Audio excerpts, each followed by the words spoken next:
La promesa y la primicia. Digan conmigo, la promesa y la primicia.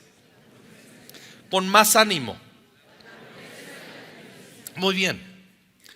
Nunca debemos olvidar que honrar a Dios es un asunto de corazones entendidos y voluntarios.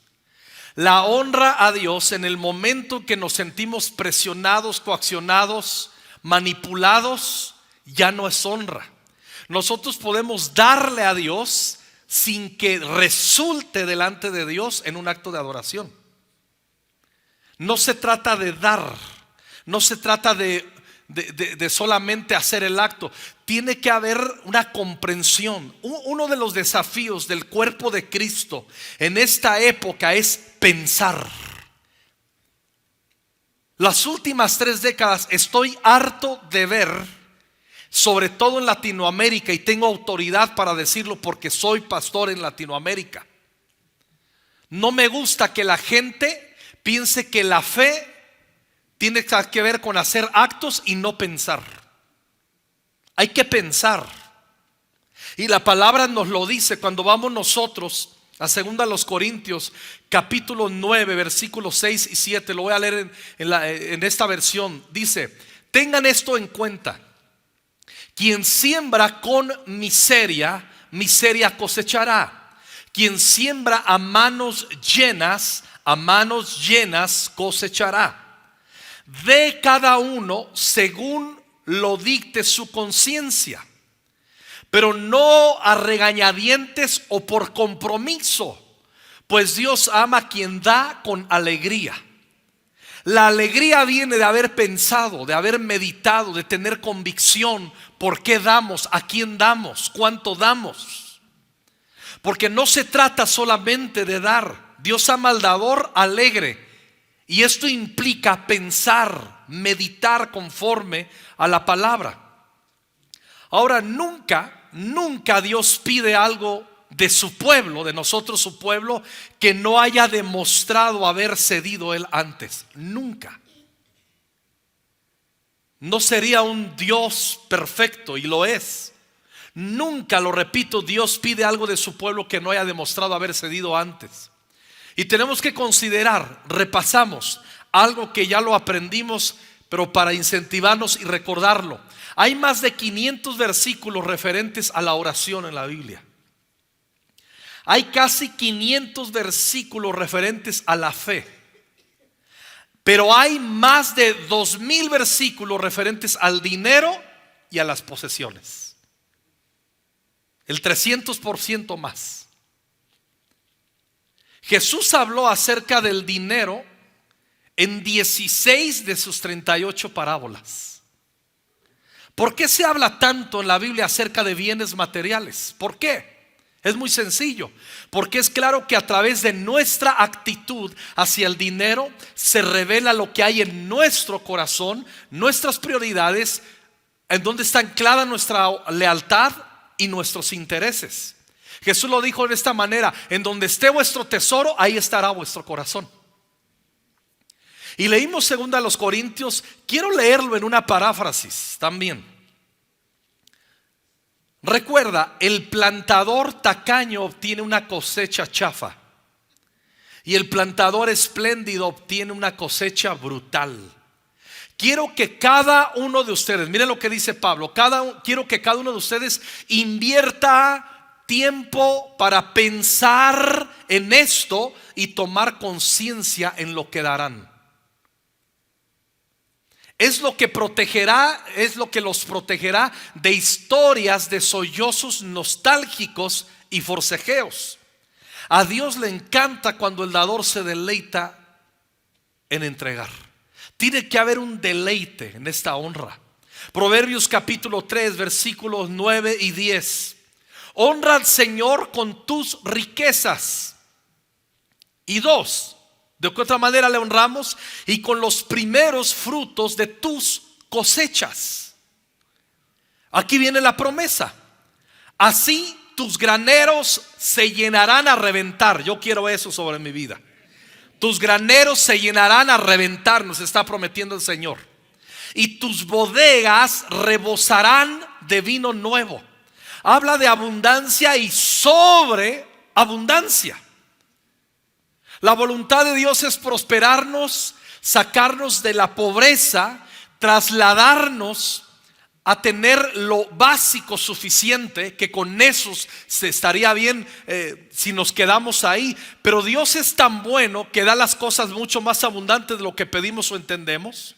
Y Dios, aunque sería suficiente con el pan cotidiano, la voluntad de Dios es promovernos a que tengamos abundancia, y no se diga en su momento que tengamos sobreabundancia. Porque la prosperidad sobre el Hijo de Dios, sobre los hijos de Dios, es para alabanza de su gloria.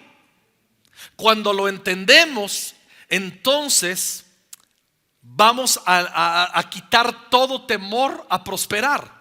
Pero escuchen muy bien, está diciendo aquí: los graneros se llenarán a reventar, las bodegas van a rebosar de vino nuevo. Pero esa es la consecuencia de haber honrado a Dios con lo que Él nos da y con los primeros frutos de las cosechas, lo que le llamamos primicias. Para Dios es lo primero y lo mejor. Recordarán cuando salieron de Egipto. El Señor los sacó, eran unos miserables esclavos por 430 años en Egipto. Los saca el Señor y hace que los egipcios les den oro y plata, y salen, pero no hallaban dónde llevar joyas, oro y plata y bienes. Pero cuando llegan a Jericó, que es la primer ciudad a conquistar para entrar en la dimensión de la vida abundante, la tierra que fluye leche y miel, Dios solo de esa ciudad primera de Jericó les dice: todo lo que agarren de botín, todo lo que tomen de sus enemigos, todos los bienes, todo el oro, toda la plata, todo lo de valor, es mío, dice Dios. No lo toquen. En ninguna otra de las ciudades les pide lo mismo. Es más, nunca. Dice, pero la primera ciudad, lo primero, la primicia es para mí. Y recordarán que Acán fue un hombre que tomó de ahí, lo escondió en su casa e hizo que hubiera derrota en la siguiente jornada en la guerra, porque no quiso santificar al Señor en obediencia. Entonces hubo una brecha que se abrió. No tuvo fe. Al escuchar que lo primero y lo mejor era para el Señor, él se metió en una bronca. Viene Josué y le dice: Señor, nos han derrotado. Y dice: alguien escondió la primicia.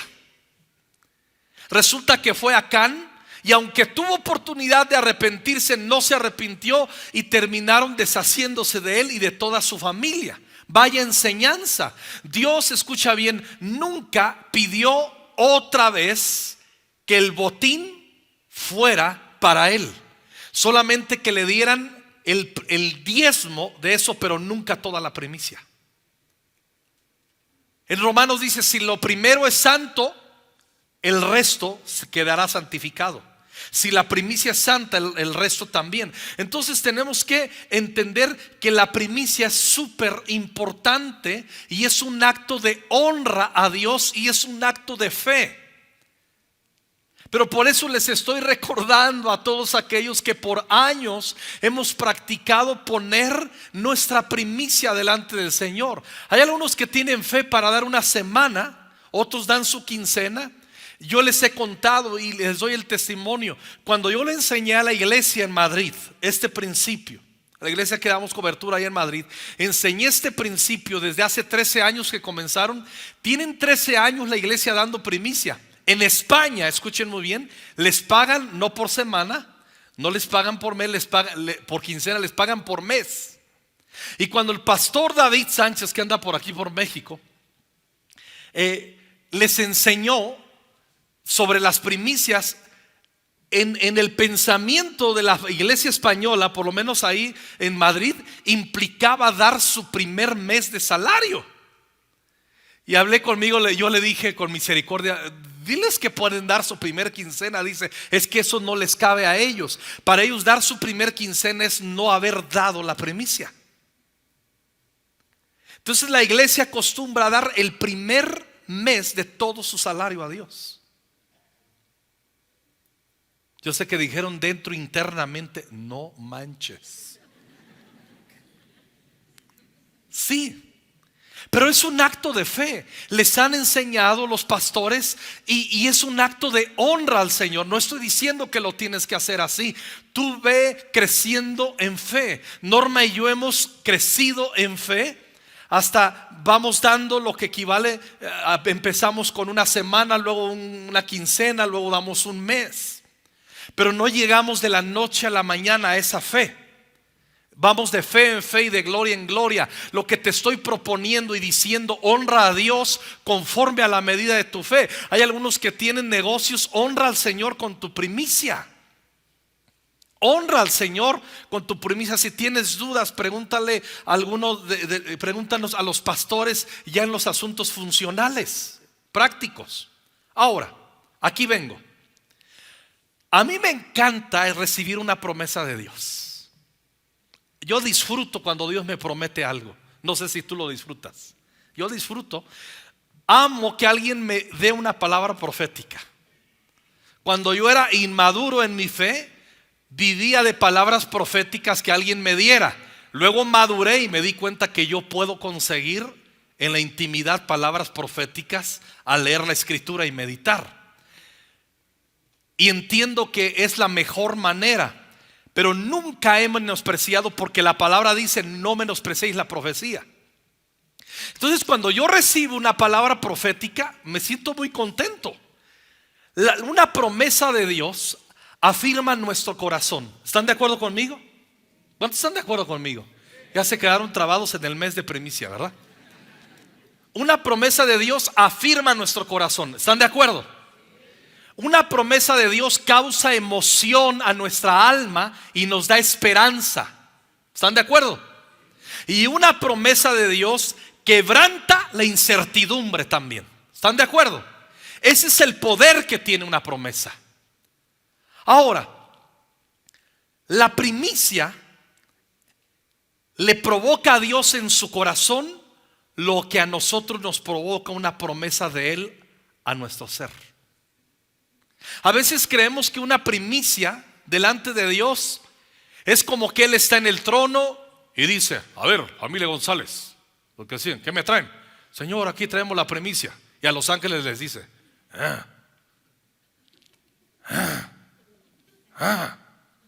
el que sigue. No, Dios no es así. Dios contempla los corazones.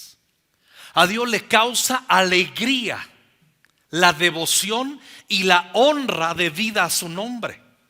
A Dios le provoca toda forma de honra, algo en su corazón muy profundo. Mueve su corazón.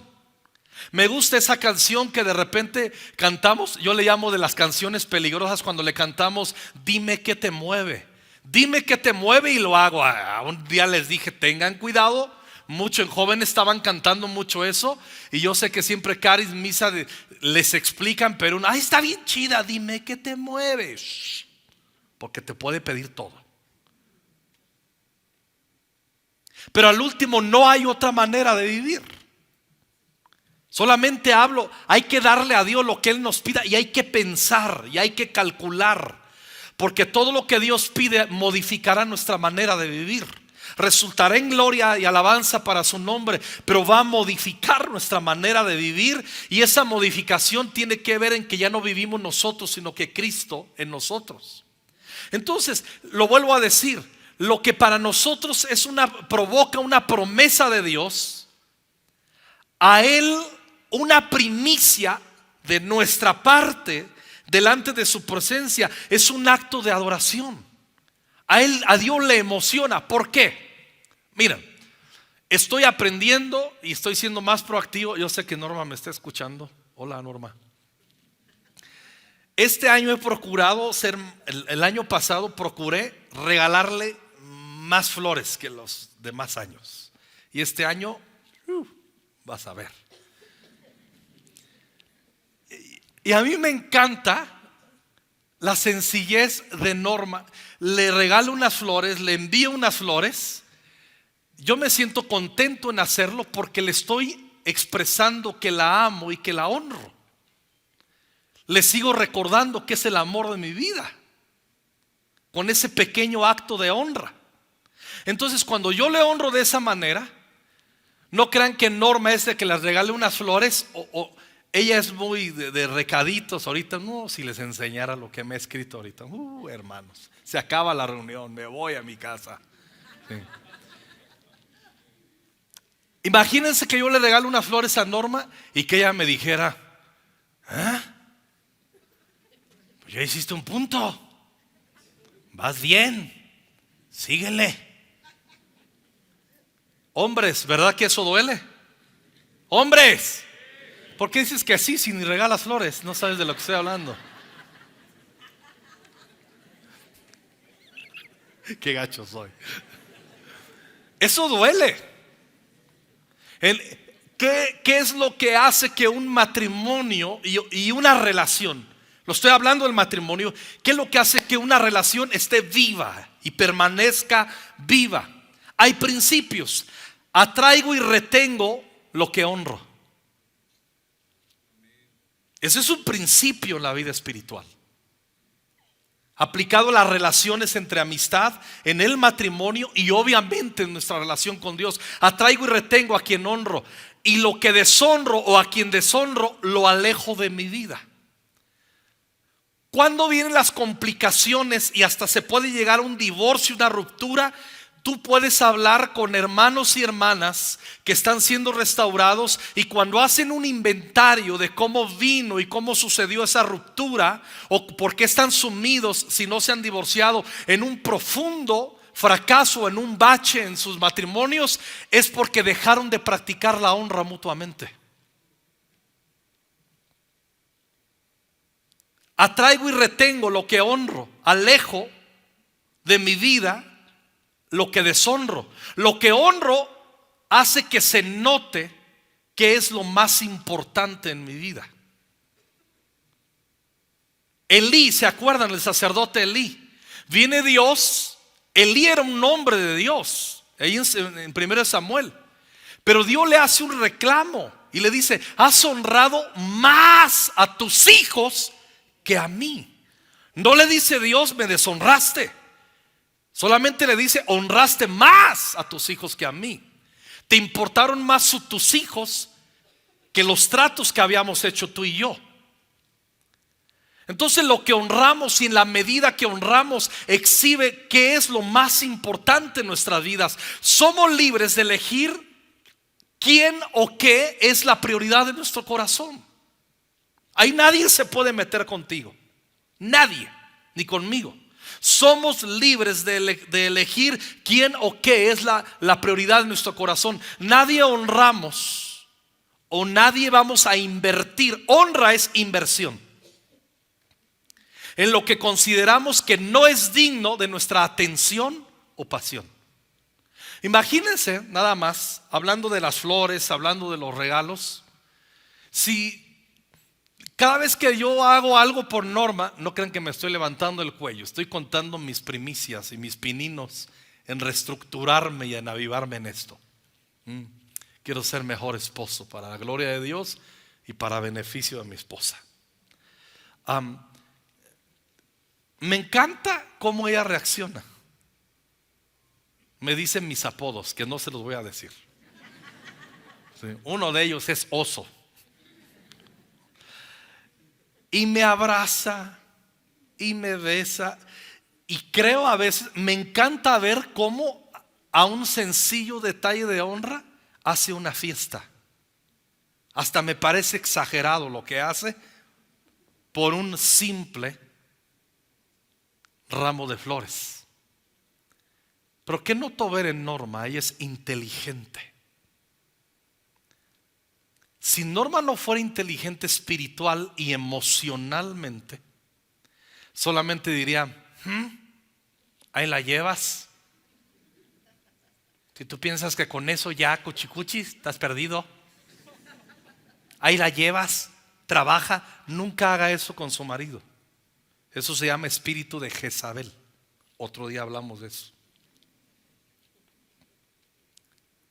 ¿Qué se hace? Gracias. Y tú respondes en honra.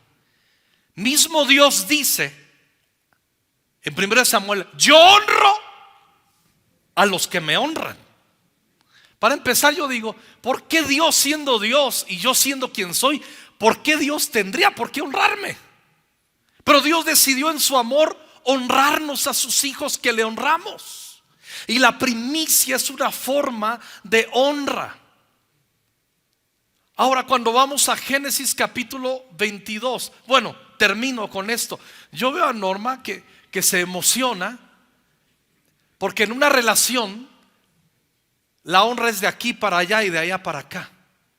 Por eso, escuchen muy bien, cuando Dios hace una promesa, nosotros, su pueblo, tenemos que responderle con primicia. Si Dios te prometió que te va a sustentar, respóndele con primicia. Es una manera de honra. Imagínense que yo llegara y Norma me dice: te hice tu comida favorita. Ella sabe cuál es mi comida favorita y suele hacerla y sorprenderme.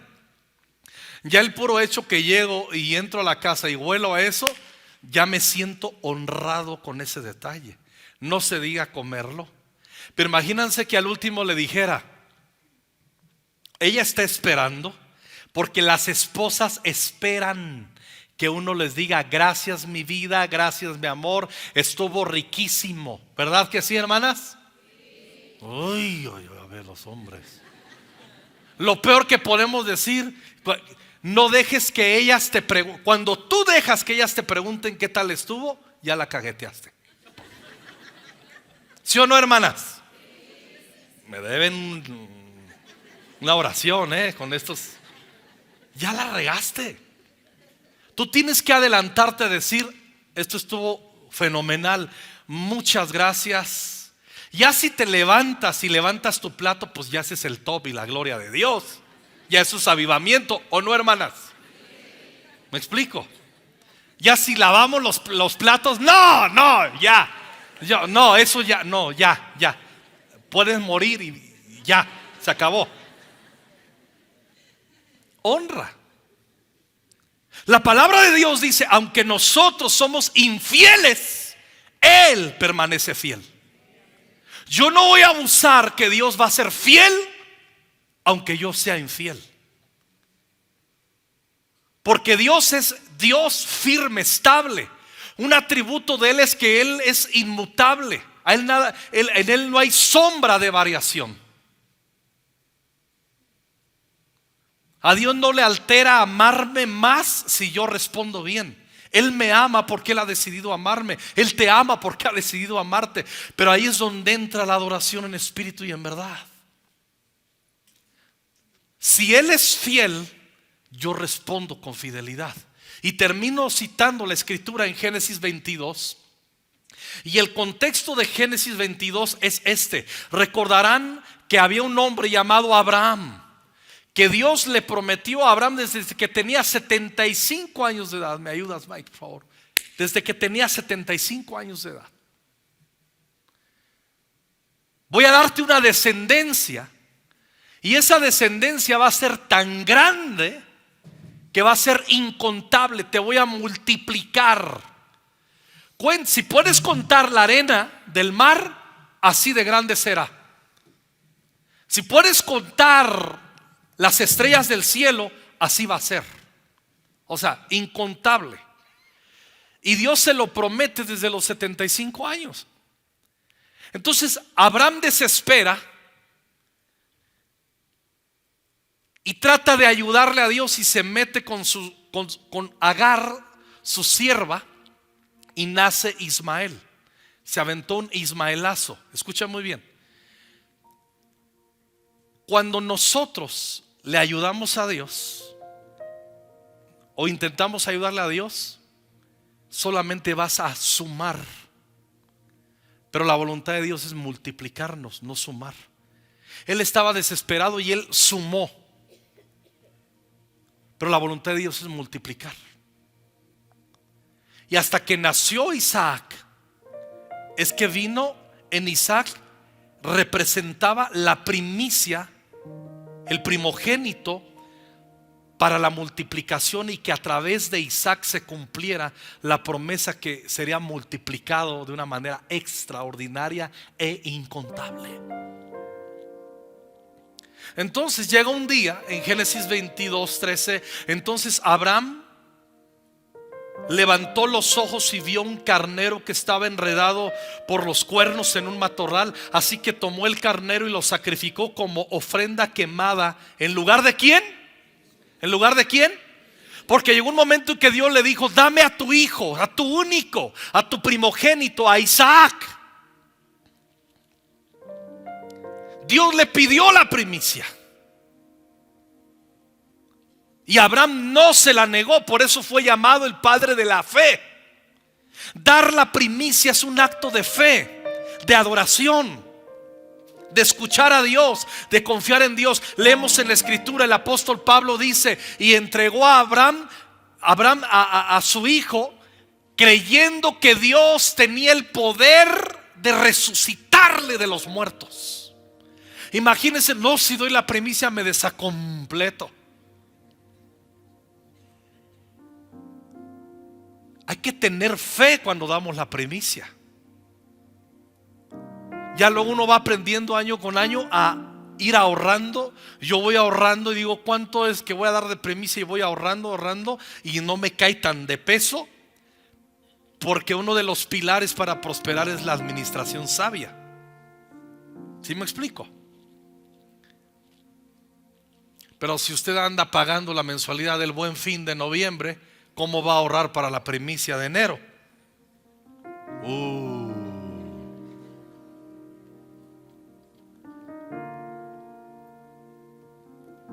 Se encontró entre el matorral un animalito, un carnero.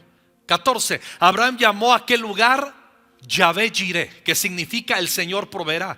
Hasta el día de hoy la gente todavía usa ese nombre como proverbio: en el monte del Señor será provisto. Luego el ángel del Señor volvió a llamar a Abraham desde el cielo. Escuchen bien, volvió a llamar. ¿Cuándo? Cuando le ratificó la promesa, cuando le entregó la primicia. ¿Cuándo le ratificó la promesa? Cuando le entregó la primicia.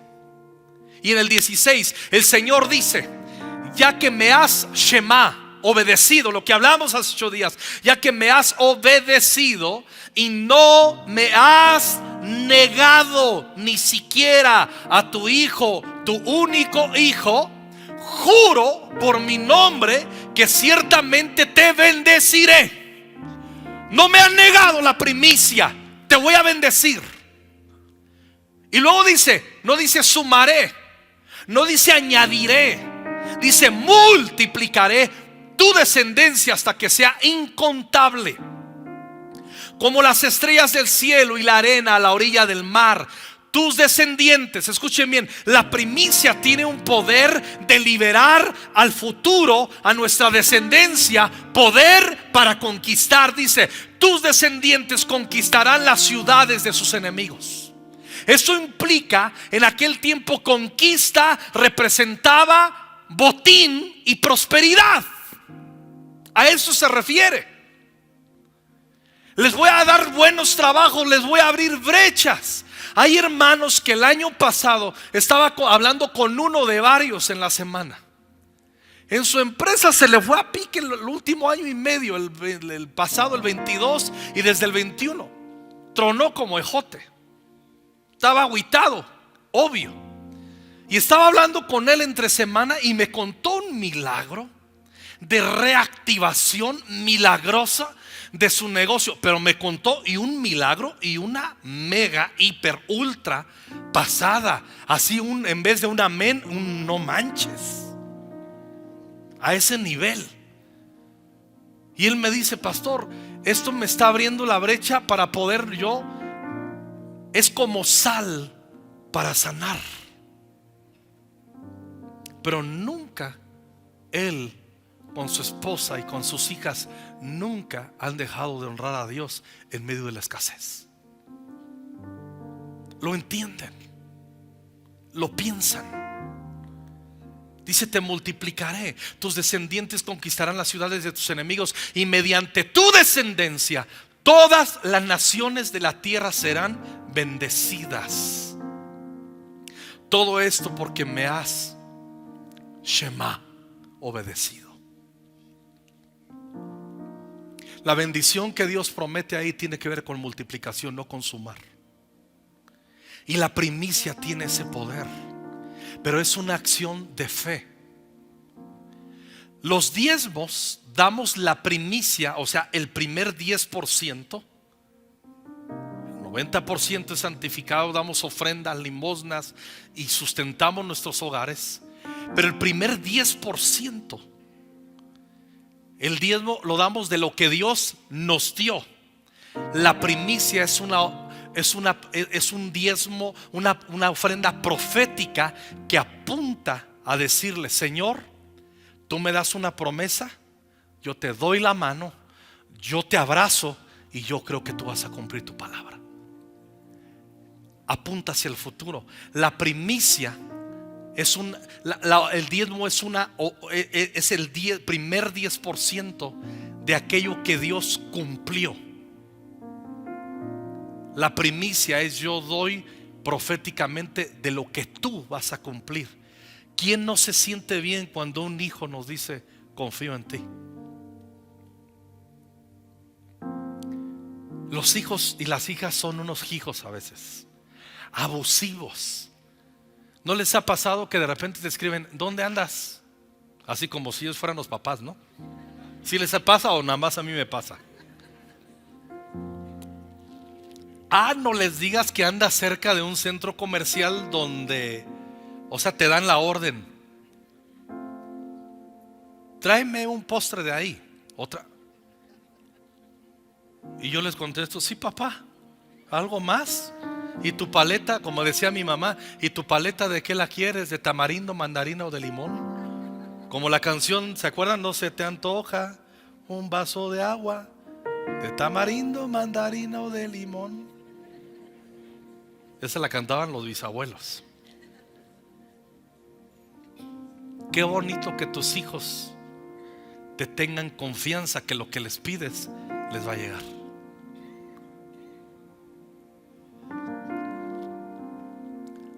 Si una promesa de Dios te consolida, te quita los nervios, te da esperanza, te provoca alegría, Dios siente lo mismo cuando nosotros le damos una primicia, porque apunta a lo profético.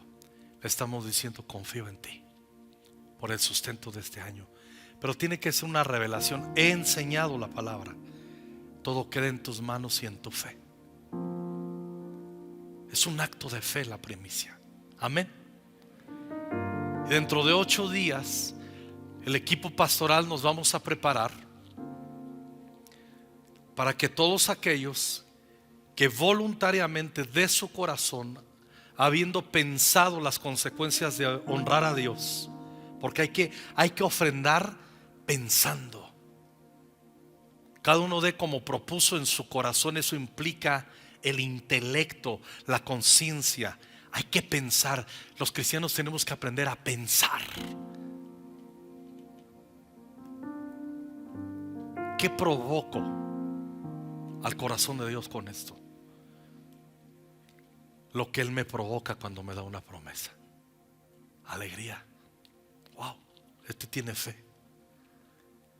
¿Por qué Abraham le entregó a su hijo?